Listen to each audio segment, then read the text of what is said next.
Hey, so I'm in nearby Phnom Penh. Phnom, by the way, just means mountain in Khmer. And I just walked up quite a number of steps. And obviously the area is in disrepair. And you sort of start to wonder, come all the way to the top. And obviously nature is the real beauty here. But you also start to wonder, where religious institutions get their power. And a lot of it really is just conservation.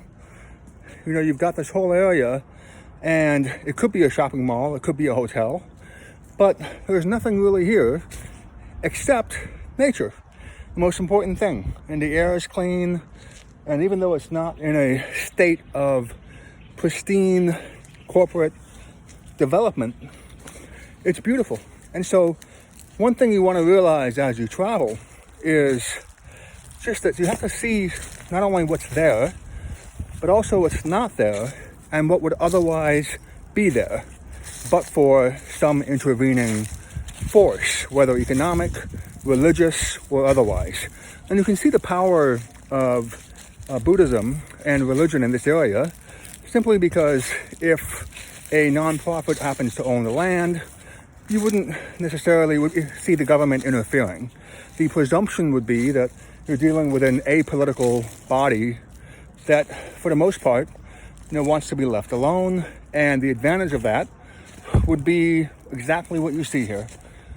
Just a lot of green, a lot of trees, and a few statues down there. If you go down there, you'll see a few Buddha statues as well. But really, the beauty is just nature. And one of the reasons that this particular part of the world has not seen as many shopping malls as other parts of the world, like say Bangkok and so on, is in part because of, I suppose, the willingness of governments to leave some religious entities alone. And of course, in order to reciprocate, you also have a situation where a lot of the people are also, not interfering in governmental activities. Whether that's a good thing or a bad thing, we can argue about that quite vociferously, especially where morality is concerned.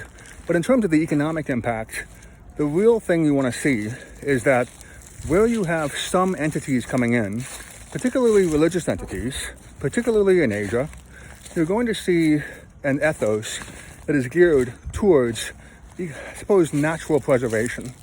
And that's one of the reasons why a lot of people are drawn to Buddhism. Whether it's Japanese, it's just such a rich history here in Cambodia. Their language looks similar to Sanskrit, so you have, a lot of different kinds of Buddhism, and it's obviously different from Indonesian Buddhism, and so on and so forth. And so, and my driver has 3 different Buddhas on her dashboard, so I don't pretend to know enough about Buddhism to talk about it in depth, but I will notice the pattern that I've seen with Buddhism anywhere I go, which is that you have a fair respect for wide open spaces and for nature, especially with the Japanese. And anytime you go and you see a koi pond or you see water lilies, like lily pads, you can bet the Japanese are involved somehow. And here, like I said, there's not a shopping mall here, so you want to be able to appreciate that, especially the more you travel all over the world.